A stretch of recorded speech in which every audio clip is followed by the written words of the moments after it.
Olá, você que acompanha o trabalho do Mágico Dragon. Estamos aqui agora nesse vídeo para falar sobre uma coisa que muita gente me pergunta: qual é a diferença, Mágico Dragon, entre truque e mágica? Eu vou entrar em muitos detalhes sobre essa discussão, mas a princípio vamos trabalhar com algumas ideias bastante simples, mas ao mesmo tempo eu vou desdobrar essas ideias lá na frente, tá? Bom, primeiro é importante você entender que está do outro lado da tela que o truque, ele é apenas a mecânica do número. É o como o número funciona nas mãos do mágico, tá? Já a mágica é aquilo que acontece dentro da mente do espectador. É a forma como o espectador vê o truque. É o momento em que o espectador acredita, pelo menos por um segundo, que aquele fenômeno parece ser real, que aquele fenômeno parece de fato ser paranormal. Isso é a mágica. Bom, então vamos entrar em detalhes. Vamos lá. A mágica, ela vai além dessa mecânica, certo? E como é que a mágica consegue ir além dessa mecânica do número, né? Que o truque se prende apenas à mecânica do número. O truque é apenas aquilo que está ligado ao que acontece nas mãos do mágico. Já a mágica é aquilo que acontece dentro da mente do espectador, certo? É a forma como o espectador enxerga o número, né? O número é tão bem executado que o espectador, ele acredita que aquilo é um fenômeno paranormal de fato, tá? Isso é a mágica. Bom, primeiro é fundamental que o profissional, né, ou que o executador do número, o mágico, ele torne a mecânica do truque orgânica, o mais natural possível. Por exemplo, o mágico ele tem que ter a disciplina de treinar bastante aquele número para que ele faça de uma maneira que parece natural, né? Que parece que é fácil ser feita, mas não é fácil na verdade, tá? Vamos, por exemplo, ao exemplo da mágica com moeda, tá? Vou pegar aqui uma moeda de R$1 para a gente trabalhar em cima desse exemplo o tempo inteiro, certo? Bom, eu tenho aqui uma moeda de R$1 e aqui eu vou fazer a mágica com a moeda de R$1. Aqui é a moeda, eu coloco na minha mão, desaparece e ele aparece de novo. Bom, fazer de forma mágica e fazer de forma mecânica é diferente. Por exemplo, eu podia pegar a moeda. Sim, vamos ao segredo, né? A moeda, quando eu faço com que essa mão vire para cima do que está vazia, na verdade eu prendo a moeda entre os dedos e finjo que eu depositei na mão de baixo, mas na verdade a moeda está aqui e a mão aqui está vazia, enquanto eu fecho para cá, certo? Chamo atenção para a mão, mantenho essa mão aqui aberta, assopro, ela desaparece e agora eu jogo ela aqui dentro, solto ela, ela faz aparecer, tá? De forma mecânica, eu pegaria a moeda, colocaria aqui, desapareceu e agora apareceu. Veja que não há uma elaboração aqui, certo? Não há uma dinâmica envolvente, certo? Eu não envolvo o espectador dessa forma que eu acabei de fazer aqui, essa forma que é mecânica, certo? Não tem teatralidade, não tem desvio de atenção, que é um conceito que a gente chama de misdirection, daqui a pouco eu vou explicar isso melhor. Não tem um momento abracadabra, né? Enfim, um número quando é feito de forma estritamente mecânica, só com o movimento puramente, sem uma teatralidade, sem todos esses elementos que eu acabei de falar, ele é apenas um truque, né? Ele é feito de forma seca, digamos assim. E aí você não envolve o espectador, e o espectador não cria na mente dele a ideia de que aquilo ali pode ser um fenômeno real, né? O espectador não consegue acreditar em momento nenhum que aquilo ali pode ser um fenômeno real, um fenômeno paranormal. Então o truque ele é assim, o truque ele é muito limitado, certo?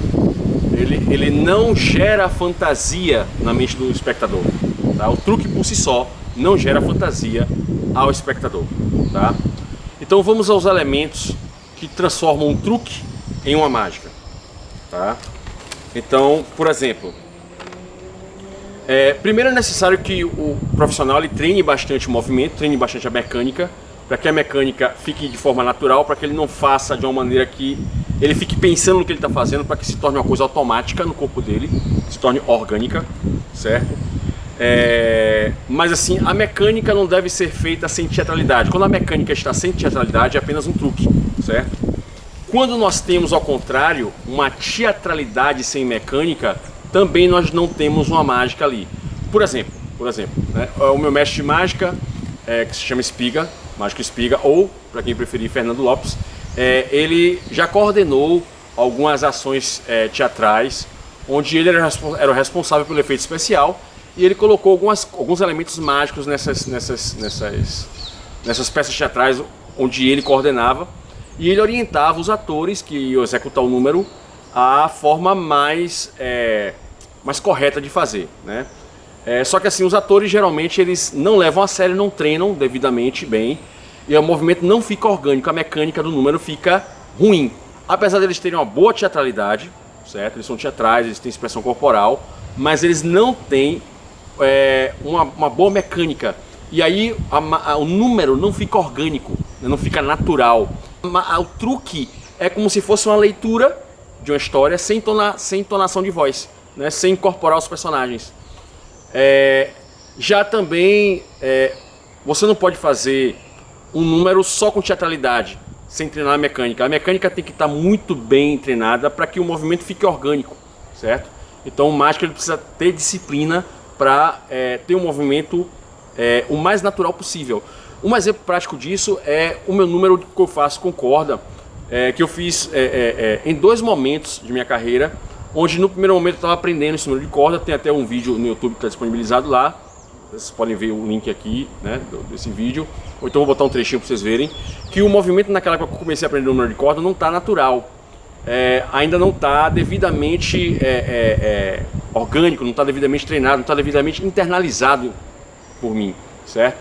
Mas com o tempo eu fui desenvolvendo e recentemente eu refiz o vídeo, só que com outro contexto, outra trilha sonora, e o movimento ficou muito melhor e o vídeo foi muito elogiado, está sendo bem assistido no meu canal do YouTube. Você vai ver aí o link, talvez você veja um trecho aí do vídeo, não sei, né? Vamos ver como é que eu vou organizar esse vídeo, mas enfim, esses são exemplos práticos do que é a organicidade, né? Do movimento ficar orgânico, o movimento ficar natural, a importância de treinar a mecânica do número. A mecânica do número tem que estar muito bem treinada, muito bem executada, e tem que ser feito de forma cansativa mesmo, tem que ser exaustivo até que o movimento fique internalizado, certo? Até que o movimento fique natural, né? Fique parecendo que é fácil ser feito quando na verdade não é fácil, certo? Pois bem, continuando então, seguinte, então nós temos a questão da mecânica e da teatralidade, certo? As duas coisas têm que estar muito bem conectadas, uma não pode ficar sem a outra, tá? Mas o primeiro passo, sem dúvida, é a mecânica do número estar orgânica, certo? Depois que a mecânica do número ficar orgânica, aí nós passamos para a teatralidade, tá? Para transformar o truque em mágica, tá certo? Bom, o segundo elemento importante aí da mágica é um negócio chamado misdirection, certo? Misdirection é o que a gente chama de, significa desvio de atenção, desviar a atenção do espectador para onde não está o segredo. Por exemplo, voltando para a mágica da moeda, certo? Eu coloco a moeda nessa mão e quando eu fecho a mão eu chamo a atenção para essa mão e olho para cá. Eu não olho para essa mão, eu olho para essa de cá, para conduzir a atenção do espectador para essa mão de cá, quando na verdade a moeda está aqui o tempo inteiro, não saiu daqui. Mas eu olho para cá, destaco essa mão para desviar a atenção do espectador para o local onde está realmente a moeda realmente está aqui. Só que eu desvio a atenção do espectador para cá. Esse é o misdirection que eu estou usando, eu estou desviando a atenção para cá, certo? Isso é um exemplo de misdirection, a moeda não está aqui, deixando claro, ok? Está aqui. Bom, isso é um misdirection, tá? E existem várias formas de misdirection, cada número tem o seu próprio misdirection, certo? Que pode ser desde um espirro, né? Pode ser um sorriso extravagante do mágico, eu posso chamar a atenção para o meu aparelho. Isso é um misdirection, eu posso desviar a atenção do espectador para o meu aparelho, posso desviar a atenção do espectador para um tique nervoso do meu ombro, posso fingir que eu tenho um tique nervoso, eu desvio a atenção para cá, enfim, existem várias maneiras de desviar a atenção do espectador, certo? Porque a mente humana ela funciona se concentrando com uma coisa de cada vez, e o mágico ele pode se utilizar dessa limitação da mente humana, que a mente humana não consegue dar atenção a várias coisas ao mesmo tempo. Então, o mágico, conhecendo essa característica da mente humana, ele chama a atenção para um ponto em específico e a mente humana vai se concentrar naquilo e não vai perceber o outro aspecto que está sendo escondido, tá? Então a gente usa o termo correto é a gente usa os sentidos do espectador a favor do número, certo? Então a gente sempre trabalha usando os sentidos do espectador a favor do número e, digamos assim, contra o próprio espectador, certo? Para que a mágica aconteça na mente da pessoa, certo? Pois bem, momento abracadabra, tá? O momento abracadabra ele é de grande importância, tá? Então, por exemplo, voltando ao número da moeda, nós temos aqui a moeda, eu coloco ali na minha mão, ou finge que coloquei, e eu destaco a minha mão, chama atenção para ela. Qual é o momento da abracadabra aqui? Eu assopro, pronto, o momento da abracadabra. Meu sopro fez com que a moeda desaparecesse. O espectador ele espera por esse momento do abracadabra, certo? Eu não posso simplesmente abrir a mão sem fazer um sopro, sem fazer um passe de mágica. Então, o passe de mágica é o momento do abracadabra. É ele que conduz a narrativa do número, certo? É o ápice do número. O momento do abracadabra é o ápice. É onde a mágica vai acontecer. O passe de mágica avisa que algo irá acontecer, certo? Então você tem que deixar claro para o espectador que o momento mágico chegou, é aquele momento. Então, o passe de mágica é um aviso para o espectador, olha, a mágica vai acontecer agora, certo? E aí você mostra a mão vazia, ok? Beleza? Então, o momento abracadabra é fundamental para que o truque não seja apenas um truque, seja também mágica na mente do espectador, certo? Então, a mágica ela acontece na mente do espectador. Eu disse isso no início, eu estou reforçando isso o tempo inteiro. Então, é o que eu disse, a mágica não acontece nas mãos do mágico. A mágica acontece dentro da mente do espectador. É uma característica parecida com a hipnose, por exemplo. A hipnose, ela só acontece para quem está sendo hipnotizado, certo? Você fazer uma pessoa hipnotizada ver uma cobra, só ela vai ver, porque só ela está hipnotizada, certo? Então, isso acontece dentro da mente da pessoa, tá? Não acontece no real. É real para aquela pessoa que está vivendo a experiência. Então, o fato da moeda desaparecer se torna real na mente do espectador. O espectador enxerga aquilo como um fenômeno paranormal, certo? Pelo menos por um segundo ele tem essa sensação de que, nossa, é uma mágica de verdade, é real, é um fenômeno real, tá? Então, quando você conduz a mágica de forma teatral, com o momento do abracadabra, você consegue criar no espectador, na mente do espectador, a mágica acontecer lá dentro da mente dele, certo? Como eu sempre digo, que o mágico ele é o portador da fantasia, né? Ele é o profissional que trabalha com a fantasia, que ele garante que a fantasia irá acontecer na mente das pessoas, né? Bom, sobre teatralidade. A teatralidade ela cria uma atmosfera, certo? A favor da mágica, né? Então você vê desde a roupa que o mágico usa, desde o gesto que o mágico faz, né? Então cada gesto, cada coisinha que o mágico usa cria toda uma atmosfera que envolve o espectador, né? E aí eu trago, por exemplo, aquela coisa do filme do Batman, por exemplo, Batman Begins. Quem já assistiu o filme Batman Begins deve lembrar que Batman, quando vai fazer o treino lá com os ninjas naquela montanha, né? O pessoal deixa bem claro para Batman sobre a importância da teatralidade para controlar a mente dos seus oponentes, certo? Para conseguir aterrorizar os seus oponentes, né?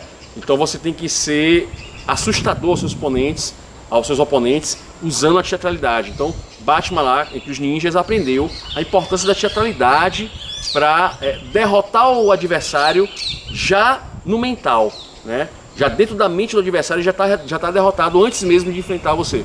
Então essa teatralidade também é usada pelos mágicos, certo? Para envolver o público.